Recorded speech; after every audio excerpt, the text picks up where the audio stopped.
Bismillahirrahmanirrahim. Assalamualaikum warahmatullahi wabarakatuh.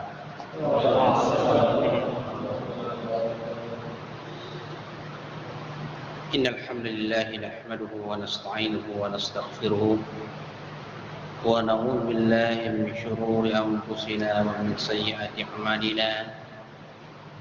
May yahdihillahu fala mudilla lahu wa may yudlilhu fala hadiya lahu. وأشهد أن لا إله إلا الله وحده لا شريك له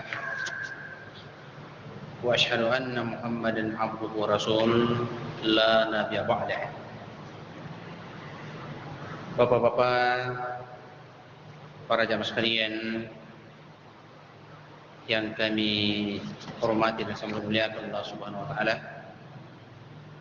Alhamdulillah, kita kembali bersyukur kepada Allah Subhanahu wa taala, di mana Allah Subhanahu wa taala kembali memberikan kepada kita kesempatan untuk melaksanakan salah satu di antara kewajiban kita, yakni beribadah kepada Allah Subhanahu wa taala dalam bentuk salat maghrib secara berjamaah. Mudah-mudahan ibadah yang kita lakukan ini bukan sekedar untuk menggugurkan kewajiban kita, tetapi kiranya Allah Subhanahu wa taala menjadikannya sebagai amalan saleh yang dengannya akan memperberat timbang kebajikan kita di yaumul qiyamah, yang dengannya juga menjadikan sebab Allah Subhanahu wa taala untuk memasukkan kita ke dalam keridhaannya, yaitu jannahnya Allah Subhanahu wa taala insyaallah.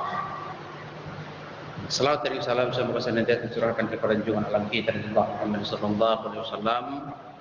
Semoga dengan senantiasa tunduk, patuh, taat terhadap apa yang beliau sallallahu alaihi wasallam ajarkan atau contohkan di atas agama ini, maka insyaallah kita akan mendapatkan keselamatan, kebahagiaan dunia akhirat, serta dihindarkan daripada azabnya Allah Subhanahu wa taala.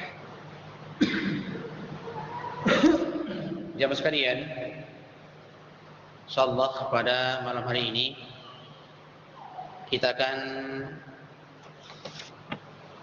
sampaikan salah satu materi yang cukup penting, yang mana materi ini sebenarnya memang agak tinggi, akan tetapi saya kira bapak-bapak sekalian semuanya kita ini sudah memiliki dasar, sehingga saya kira materi ini memang sudah harus kita buka dan kita sampaikan untuk menambah daripada wawasan keislaman kita, sekaligus menjadi tameng, benteng bagi diri kita untuk mengetahui hakikat daripada musuh-musuh Islam.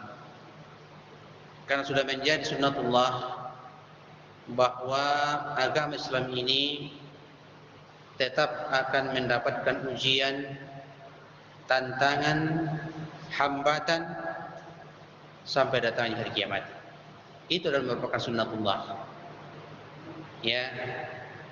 Sebagaimana disebutkan Allah Subhanahu wa taala dalam Al-Qur'an surah 29 pada ayat yang kedua atau surah Al-Ankabut. Ahasiban nasu ay yutraku ay yaqulu amanna wa hum la yuftanun. Apakah manusia itu mengira bahwa mereka akan dibiarkan saja mengatakan amanna, kami telah beriman, wa hum la yuftanun, sementara mereka tidak diuji. Jadi seakan-akan Allah Subhanahu wa taala enggan dan tidak mau mengakui keimanan kita sebelum kita diuji Allah Subhanahu wa taala. Dan ujian seorang muslim adalah berat. Semakin tinggi kita punya keimanan, semakin berat ujian yang mesti kita hadapi. Semakin dalam kita punya akidah, semakin besar juga musuh kesyirikan dan kekufuran yang siap yang menghalangi kita. Itulah tabiat Islam. antara hak dan batil tidak akan pernah berhenti berhadapan sampai datangnya hari kiamat. Ya, hanya saja kita yakin sebagaimana firman Allah SWT dalam Al-Quran surah 17, wa qul ja'al haqqa wa zaqal batil innal batila kana zahuqa. Katakanlah bahwasanya ya kebatilan itu, kebenaran itu ya adalah merupakan datang dari Allah Subhanahu wa taala, dan dia siap untuk menghadapi kebatilan, dan sesungguhnya ya kebatilan itu pasti akan dikalahkan oleh yang namanya hak. Oleh karena itu pada malam hari ini kita akan mencoba sedikit untuk membahas sedikit tentang sifat permusuhan antara wali-wali Allah Subhanahu wa taala dengan wali-wali syaitan. Jadi di dunia ini Allah Subhanahu wa taala menciptakan makhluknya, ya, dan Allah Subhanahu wa taala ya sama-sama memberikan kepada mereka senjata. Wali-wali Allah senjatanya yang paling utama tak bukan adalah iman dan takwa. Akan tetapi di sisi lain Allah Subhanahu wa taala juga menurunkan wali-wali syaitan, ya, sebagai bentuk ujian dari Allah Subhanahu wa taala. Ketika Nabi Adam AS telah diturunkan dari surga dan diturunkan ke muka bumi ini, maka iblis pun juga diturunkan. Ya, diturunkan bersama dalam rangka untuk diuji di muka buminya Allah Subhanahu wa taala ini. Oleh karena itu di dalam buku ini dikatakan setiap muslim harus memahami tabiat permusuhan antara wali-wali Allah dan wali-wali syaitan, agar ia mampu memberikan walaknya secara benar kepada wali Allah dan memberikan baraknya secara benar kepada wali-wali syaitan. Sebab pada masa kemunduran umat Islam beberapa abad terakhir ini, banyak orang, tokoh, bahkan lembaga yang secara lahiriah nampak sebagai muslim dan bagian dari umat Islam, namun secara pemikiran, keyakinan, ucapan dan perbuatan senantiasa mengajak umat Islam untuk melebur dan mengekor kepada wali-wali syaitan. Mereka menyatakan bahwa orang-orang kafir, musyrik dan murtad adalah saudara-saudara kita, kawan-kawan akrab kita, sekutu-sekutu kita, panutan-panutan kita, idola dan pemimpin yang harus diikuti oleh dengan segala ucapan, perbuatan, pemikiran dan pola hidup mereka.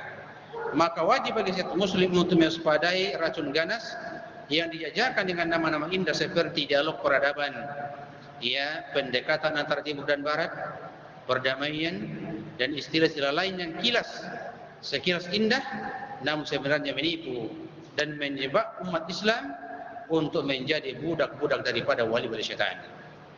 Di dalam Al-Quran surah Al-Imran Allah Subhanahu wa taala berfirman, "Ma kana Allahu liyadharal mu'minina 'ala ma antum 'alaihi hatta yamizal khabitha minat thayyib." Allah sekali-kali tidak akan membiarkan orang-orang beriman dalam keadaan kamu sekarang ini sehingga dia menyisihkan yang buruk atau orang munafik dari yang baik atau orang mukmin. Jamaah sekalian, kita ini sebagai orang Islam harus peka dan tahu terhadap musuh-musuh kita. Sebab ini sudah menjadi sunnatullah bahwa orang beriman itu sengaja Allah Subhanahu wa taala juga menurunkan musuhnya. Dan sebetulnya musuh kita yang memang musuh abadi adalah syaitan laknatullah. Akan tetapi, ya jamaah sekalian, perlu kita pahami bahwa yang namanya syaitan ini bisa dalam wujud yang asli, akan tetapi bisa juga dalam wujud manusia. Ya, dan inilah sebetulnya yang paling berbahaya. Syaitan-syaitan dalam wujud manusia. Mereka adalah orang-orang yang tidak menginginkan tegaknya agama Allah Subhanahu wa taala di muka bumi, dan mereka senantiasa membuat suatu rencana atau makar untuk menjauhkan umat Islam daripada akidah dan agamanya. Dan ini telah disebutkan di dalam banyak ayat oleh Allah Subhanahu wa taala. Salah satunya di surah Al-Baqarah ayat 120 ketika Allah Subhanahu wa taala berfirman, "Walan tarda 'ankal yahud walan nasara hatta tattabi'a millatahum." Ya, orang-orang Yahudi wan Nasara tidak akan pernah berhenti memusuhi kalian hatta hingga ya tattabi'u millatahum, sehingga kalian mengikuti millah atau agama mereka. Ini adalah merupakan ya pembuktian bahwa agama Islam ini senantiasa mendapatkan musuh dan tantangan, dan itu adalah merupakan sunnatullah, ketetapan Allah untuk menguji sampai sejauh mana keimanan kita. Nah, oleh karena itu para jamaah sekalian, kita tidak boleh lengah ya, dan kita harus waspada. Beginilah ya para jamaah sekalian, perlunya kita ini, orang Islam ini memahami yang namanya firqah-firqah. Ya, kita orang Islam ini harus paham itu, sebab ini adalah bagian daripada ilmu dalam Islam. Ya, kadang kita ini terkecoh dengan mengatakan, ya yang penting Al-Quran dan Sunnah. Iya betul, Al-Quran dan Sunnah. Akan tetapi perlu kita ingat, ya, perlu kita ingat bahwa ya di zaman kita ini ada saja orang yang menjadikan Al-Quran dan Sunnah itu sebagai sarana atau jalan yang paling mulus untuk sebetulnya menghancurkan Islam. Iya. Ini kita harus paham. Makanya Umar bin Khattab Al-Faruq radhiyallahu anhu pernah mengatakan, barang siapa yang tidak mengetahui kejahatan, maka ini dikhawatirkan dia akan terjatuh ke dalamnya. Sama kita orang Islam ini harus paham dan tahu musuh-musuh Islam. Sebab kapan kita tidak tahu, boleh jadi, ya, boleh jadi, mohon maaf, boleh jadi kita bergaul bersama, bahkan tidur bersama, ternyata dalam musuh kita. Contoh sekarang yang paling cukup merisaukan kaum muslimin sekarang Indonesia ini adalah fenomena Syiah. Mereka akan mengaku Islam, tapi nyata-nyata secara akidah mereka telah keluar dari Islam. Mereka mencaci maki sahabat, mereka menuduh istri Rasulullah berbuat zina. Salah satu yang menjadi korbannya adalah Aisyah radhiyallahu anha. Ya, kemudian mereka tidak mau ia memegang Al-Quran sebagaimana Al-Quran yang kita pegang hari ini. Ya, mereka mengagungkan 12 imam. Ya, mereka senantiasa mengangkat Imam Mahdi. Ya, kemudian ya mereka juga nyata-nyata telah mengeluarkan statement ucapan bahwa mereka itu ya memusuhi Ahlussunnah wal Jamaah. Ya, di Indonesia ini mayoritas adalah Ahlussunnah wal Jamaah dan mereka benci. Ya, karena mereka paham bahwa Ahlussunnah wal Jamaah itu adalah orang-orang yang ingin komitmen di atas Al-Quran dan Sunnah, sedangkan mereka tidak mau. Mereka juga tidak suka menerima hadis. Ya, bahkan mereka sudah banyak ya menyalahgunakan daripada ayat-ayat Allah Subhanahu wa taala. Ya. Salah satu di antara ya ayat Allah yang mereka pelintir, ya sebagaimana yang kita pernah sampaikan ya 3 hari yang lalu kalau tidak salah, ya pada waktu subuh, ya adalah ya firman Allah,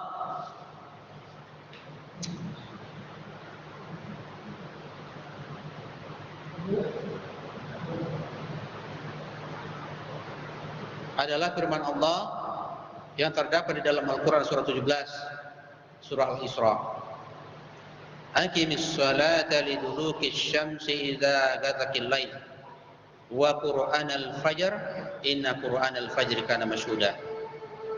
Ini ayat dijadikan alasan untuk menjadikan salat fardu itu hanya 3 waktu. Ya, berarti dia telah membelakangi daripada hadis Rasulullah sallallahu alaihi wasallam. Dia telah mengkafiri daripada hadis Rasulullah. Sebab nyatanya Rasulullah sallallahu dia memerintahkan salat 5 waktu yang fardunya. Dan itulah diterima oleh Rasulullah SAW ketika ia dipanggil ke langit untuk menerima salat. Sementara mereka telah berani merubahnya. Ya. Ini perlu kita sampaikan, jamaah sekalian. Ya, karena sekarang ini mereka gencar berdakwah. Makanya saya minta kepada kita semua ini harus paham itu, harus peka. Makanya saya minta kepada seluruh jamaah, tolong kalau ada kita mendapatkan informasi-informasi yang selama ini jarang kita dapatkan, jarang kita lakukan, tolong cepat ditanyakan kepada saudara kita. Ya, bagaimana ini? Ya, apakah yang disampaikan orang ini benar atau salah? Itu kita harus teliti, harus peka. Iya. Jangan kita ini mudah terjebak. Ah, ini pakaiannya bagus. Iya, pakai songkok putih. Iya, pakaiannya iya kayak orang Arab. Oh, tidak boleh kita terjebak. Iya, tidak boleh kita terjebak. Iya. Bahkan bahasa Arabnya lancar. Iya. Tidak boleh kita terjebak. Ya, ini kita perlu hati-hati. Ya. Sebab ini sudah menjadi sunatullah bahwa musuh-musuh Islam itu sengaja memang ya dijadikan ujian ya di muka bumi ini bagi hamba Allah Subhanahu wa taala yang beriman. Ya. Kita harus hati-hati. Ya. Saya 2 minggu yang lalu mendapatkan informasi langsung dari salah seorang ya anggota pengajian atau ya ibu-ibu Aisyah. Dia adalah salah seorang dikasih hadiah buku. Dia tanya sama saya, dia bilang ada seseorang yang memberikan saya buku hadiah. Saya bilang bagaimana isinya, Bu? Dia bilang cuman saya baca bukunya itu aneh.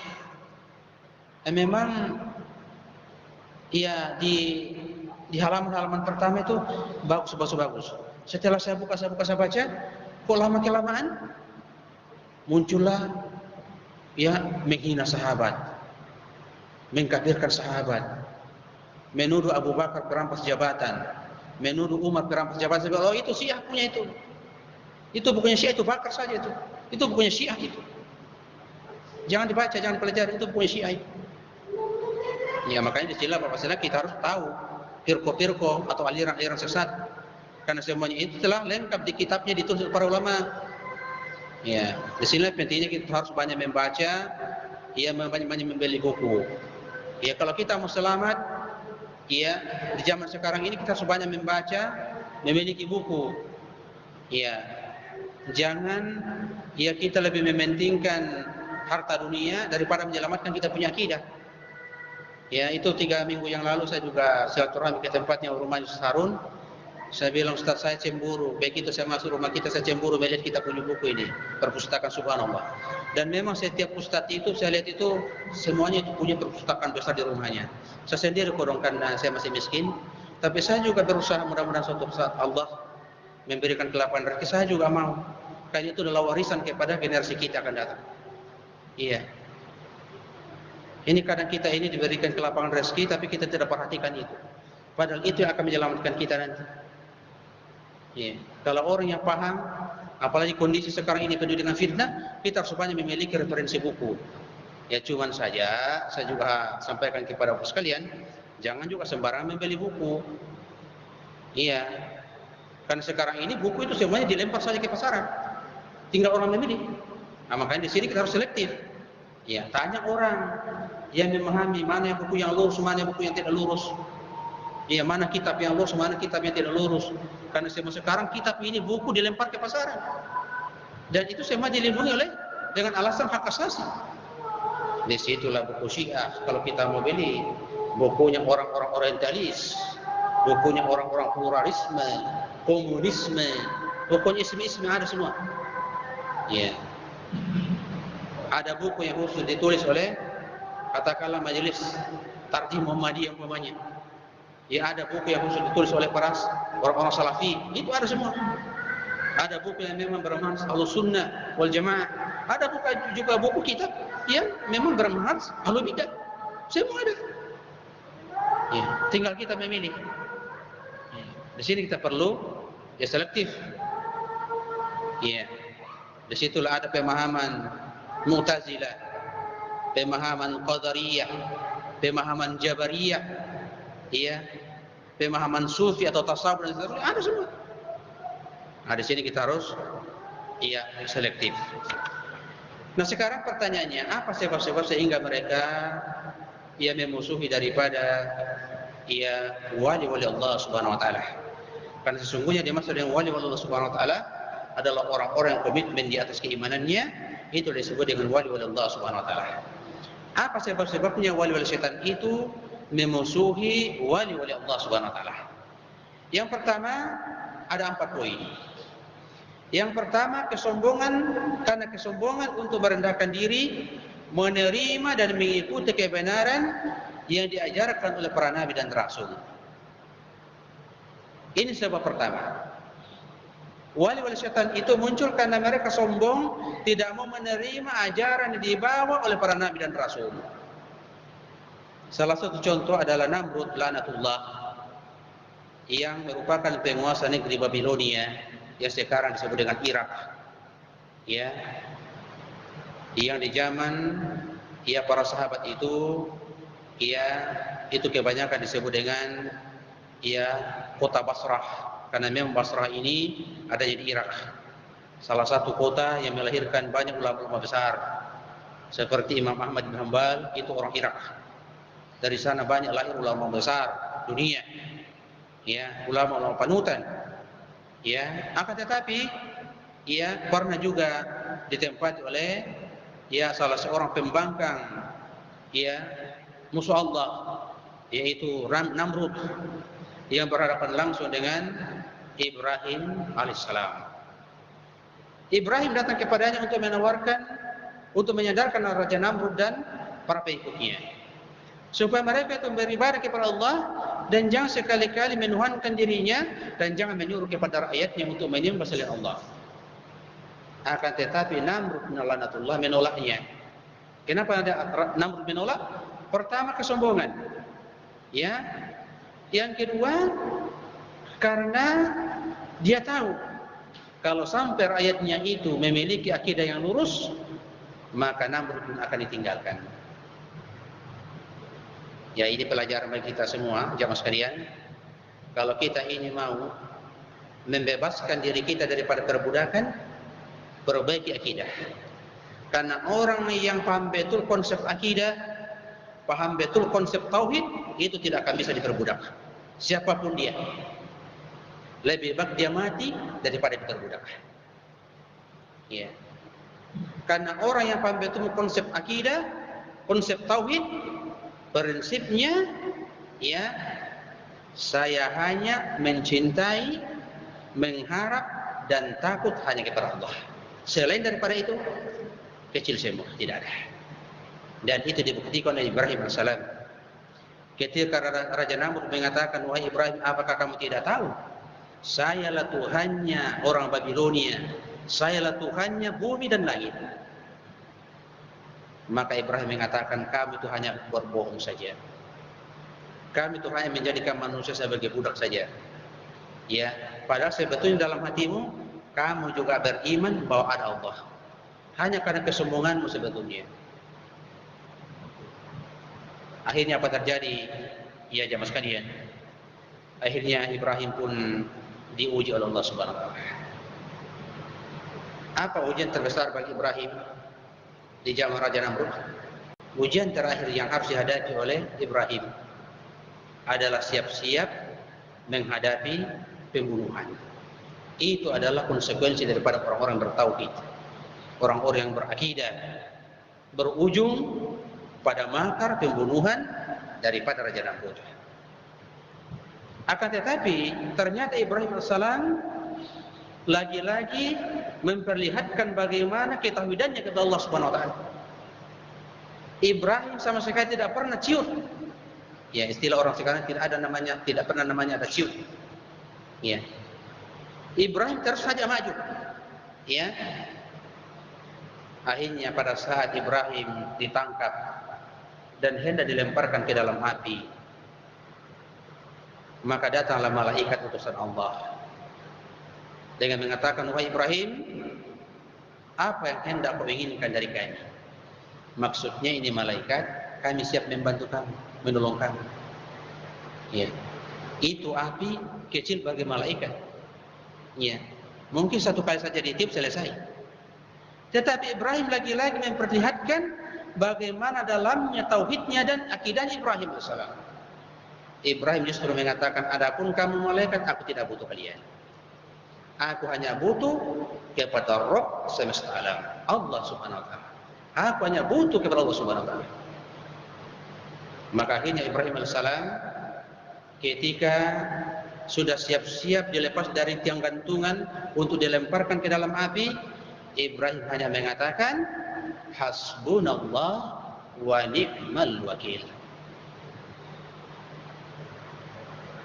Aku bertawakal kepada Allah, kan sesungguhnya sebaik-baik penolong hanya Allah Subhanahu wa taala. Maka akibat daripada keimanan Ibrahim alaihissalam, akhirnya pun turun jawaban dari langit.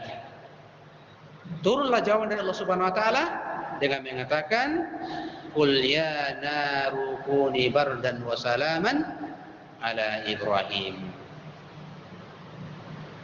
Wahai api, menjadi dinginlah kamu dan keselamatan bagi Ibrahim alaihissalam. Inilah diantara sifat wali Allah, bahwa dia tidak akan pernah memberikan sedikit pun walaknya, dukungannya kepada makhluk yang mana makhluk itu akan mencelakakan akidahnya di Allah Subhanahu wa taala. Inilah dalam merupakan salah satu antara sifat dan ciri wali Allah, bahwa dia tidak mau memberikan walaknya, dukungannya kepada makhluk apabila makhluk itu hanya akan merusak akidahnya atau imannya kepada Allah Subhanahu wa taala. Ibrahim alaihissalam, bagaimanapun cintanya Ibrahim kepada bapaknya Azar, tetapi Ibrahim mengatakan, aku berlepas diri daripada bapakku sendiri, karena sungguh bapakku telah nyata bahwa dia adalah orang-orang yang kafir, yang tidak mau diajak untuk berhenti membuat patung. Maka aku telah berlepas diri padanya. Meskipun Ibrahim mengatakan, aku cinta kepada bapakku, tetapi karena dia tidak mau diajak ke jalan tauhid, jalan keimanan, maka apa boleh buat? Wala dan bara harus ditegakkan. Wala hanya kepada Allah, bara penolakkan kepada orang-orang yang tidak mau kembali kepada jalan Allah Subhanahu wa taala. Yang kedua, sebab wali-wali setan itu memusuhi wali Allah, yang pertama, yang kedua adalah karena mereka lebih mencintai kehidupan dunia daripada kehidupan akhirat.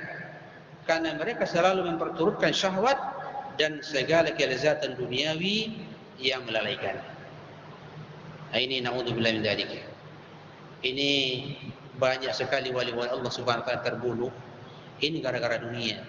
Ya. Dan naudzubillah min dzalik, biasa ia tidak jarang yang membunuh wali-wali Allah itu adalah orang yang mengaku dirinya sebagai seorang muslim hanya karena dijanjikan dunia. Ya, sehingga dia berani menumpahkan darah saudaranya hanya karena dijanjikan dunia. Entah dijanjikan pangkat, entah dijanjikan jabatan, entah dijanjikan harta, wanita dan seterusnya, maka dia rela membunuh wali-wali Allah Subhanahu wa taala. Padahal mereka tidak paham sangat besar nanti resikonya di hadapan Allah Subhanahu wa taala. Iya. Sangat besar resikonya nanti di hadapan Allah Subhanahu wa taala sembarang menumpahkan darahnya orang-orang beriman. Apatah lagi kalau sampai orang beriman itu dikenal sebagai orang yang saleh, ya, dikenal sebagai orang yang taat, lantas ia ditumpahkan darahnya dengan semena-mena, maka tunggulah Allah Subhanahu wa taala akan turun kemurkaannya dalam berbagai macam bentuk. turunlah bencana, ya, ini baru dalam bentuk dunia, belum lagi siksanya Allah Subhanahu wa taala menunggu di alam sana. Yang ketiga, sebab wali-wali syaitan itu sangat benci kepada wali-wali Allah adalah iri dan dengki dengan wali-wali Allah yang mampu mengikuti kebenaran dan mendapat limpahan rahmat dari Allah Subhanahu wa taala. Dan ini seperti yang terjadi ya pada orang-orang yang Quraisy. Orang-orang kafir Quraisy. Mereka tahu bahwa agama yang dibawa oleh Rasulullah SAW itu adalah hak. Ya, agama yang dibawa Rasulullah adalah kebenaran. Tetapi karena mereka itu iri dan dengki, maka mereka pun akhirnya menolak kebenaran itu. Termasuk di dalamnya ini adalah orang-orang ahlul kitab, utamanya dari kalangan Yahudi. Di dalam Al-Quran surah Al-Baqarah itu banyak sekali diceritakan tentang ketika Allah membongkar ya daripada makar orang-orang Yahudi. Sebenarnya orang-orang Yahudi itu di dalam kitab mereka Taurat, dia tahu bahwa Muhammad bin Abdullah itu adalah nabi dan dia itu adalah utusan Allah. Tetapi karena mereka iri, dengki, karena yang mereka tunggu untuk menjadi nabi terakhir adalah keturunan mereka. Tetapi justru Allah Subhanahu wa taala justru menginginkan yang menjadi penutup nabi itu adalah orang Quraisy. Sedangkan orang-orang Yahudi itu menginginkan agar supaya keturunannya Bani Israel itulah yang akan menjadi penutup para nabi. Ya, dirinya bahkan pendeta-pendeta Yahudi itu lebih pintar mengetahui ciri-cirinya Rasulullah Muhammad daripada orang Islam sendiri. Ya, sampai-sampai di dalam Al-Quran surah Al-Baqarah dikatakan Allah Subhanahu wa taala, sesungguhnya orang-orang Yahudi wan Nasara tahu Muhammad itu, tahu ciri-cirinya, bahkan sangat mengenal dia sebagaimana dia mengenal anak-anaknya sendiri. Sangat tahu itu. Tetapi karena kedengkian, iri, maka akhirnya tidak mau mengikut kepada risalah dibawa Rasulullah sallallahu alaihi wasallam. Dan rupanya ini, mohon maaf, kadang kita juga ini seperti itu. Ya. Ya, kalau bukan ustaz kita yang satu lembaga dengan kita tidak mau terima. Iya. Ini fenomena juga.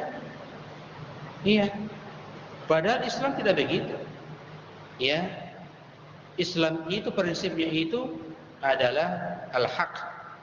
Siapapun yang mengatakan itu, kalau dia berbicara tentang hak, maka insya Allah kita harus siap menerimanya dengan mengatakan sami'na wa ata'na. Dan biar juga kita punya saudara kandung, kalau apa yang diserukan itu adalah suatu kebatilan, kita pun juga harus siap menolaknya. Ya, itu prinsip itu. Ya, itu prinsip. Karena kapan kita ya tidak menggunakan prinsip itu, maka boleh jadi kita akan mengikuti sifatnya orang-orang Yahudi. Ya, tidak mau menerima kerasulan Rasul Muhammad, padahal dia tahu bahwa memang betul utusan. Hanya karena diiri dan dengki, karena bukan dari kabilah mereka, turunan mereka, suku mereka. Dan Islam ya bukan begitu. Islam ini prinsipnya siapapun selama itu adalah kebenaran, maka kita terima. Dan siapapun kalau dia menyerukan suatu kebatilan, kita harus siap menolak. Nah, itu. Yang keempat, penyebabnya wali-wali syaitan itu selalu menekan dan memusuhi Allah adalah kekhawatiran para pemuka, pemimpin, dan penguasa akan kehilangan pengaruh dan kekuasaannya. Sebab dakwah para nabi dan rasul membebaskan umat manusia dari perbudakan oleh para penguasa menuju penghambaan dan ketundukan kepada Allah semata. Nah, ini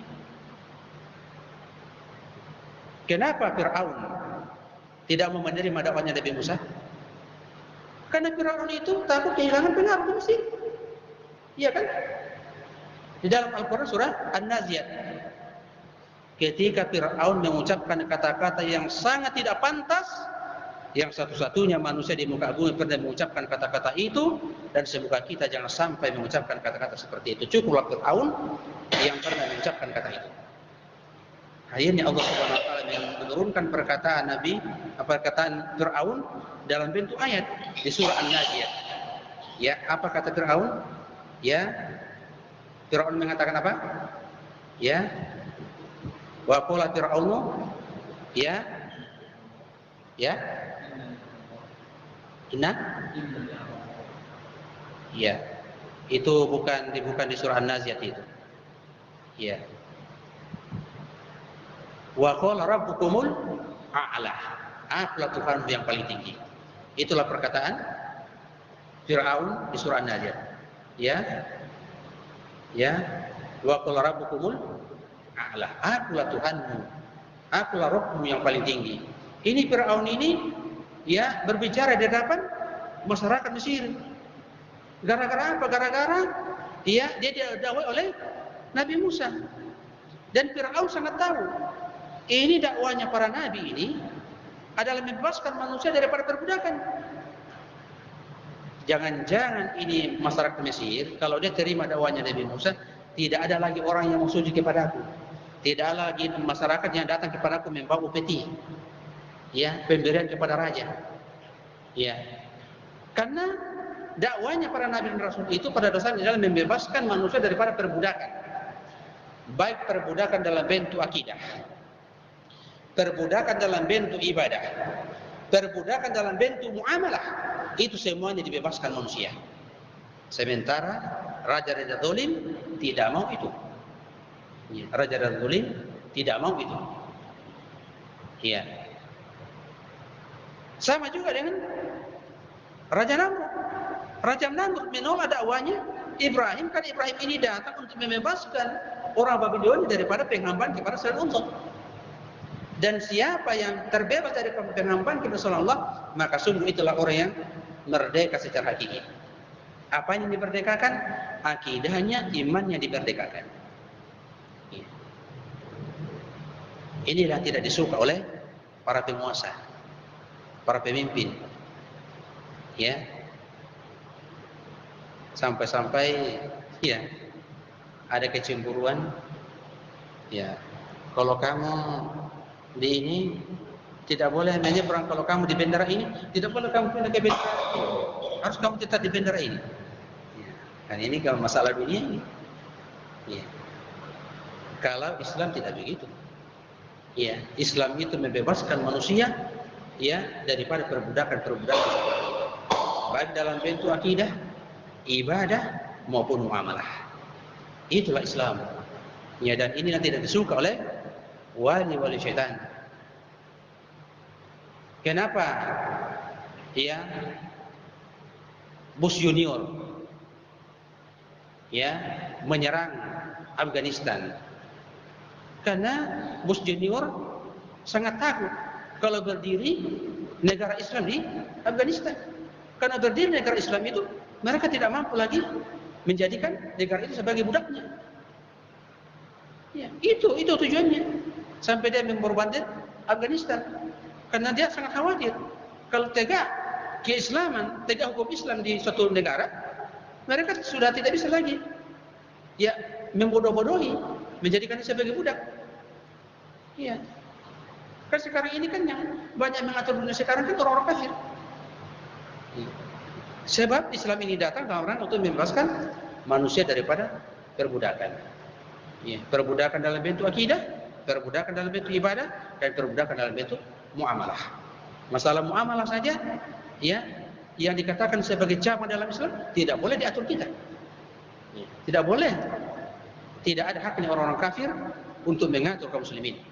Jangankan dalam perkara ibadah dan akidah, dalam perkara muamalah saja yang dikatakan oleh para ulama sebagai cabang, itu tidak boleh diatur. Ya. Nah, ini mereka sangat tidak suka kalau tegak suatu kebenaran di suatu wilayah. Karena inilah pentingnya kita berhati-hati, bersungguh-sungguh, ya jangan sampai kita ini termasuk orang-orang yang termakan oleh ya provokasi mereka sehingga kita ini telah berani ya memperdagangkan kita punya akidah, mengikuti cara-cara mereka yang nyata-nyata ya tidak sejalan dengan ya apa yang diinginkan Allah Subhanahu wa taala dan juga Rasulullah sallallahu alaihi wasallam. Sekira demikian, ya Bapak sekalian, mudah-mudahan apa yang kita sampaikan ini bisa sedikit banyaknya memberikan kepada kita wawasan pengetahuan tentang Islam, sekaligus berhati-hati karena ternyata di zaman kita ini adalah zaman yang penuh dengan fitnah, yang mana ya terlalu banyak musuh-musuh Islam yang sangat sulit kita baca. Istilah orang itu abu-abu. Kalau di zaman Rasulullah musuh Islam itu jelas, Yahudi wal Nasara wal musyrikin, jelas. Di zaman Rasulullah itu musuh itu jelas hanya 3 secara garis besarnya, ya, Yahudi wal Nasara wal musyrikin, dan orang-orang musyrik. Tapi kita di zaman sekarang ini, ya, musuh kita itu sangat kadang susah dideteksi, ya, karena sifatnya abu-abu, ya, tidak terlalu jelas. Di sini perlunya kita harus berhati-hati, ya, jangan sampai kita ya terjebak ya ke dalam ya apa namanya makar-makar musuh yang akan menjaga kita daripada agamanya Allah Subhanahu wa taala. Subhanakallahumma bihamdik wa asyhadu an la ilaha illa anta astaghfiruka wa atubu ilaik. Wa alhamdulillahi rabbil alamin.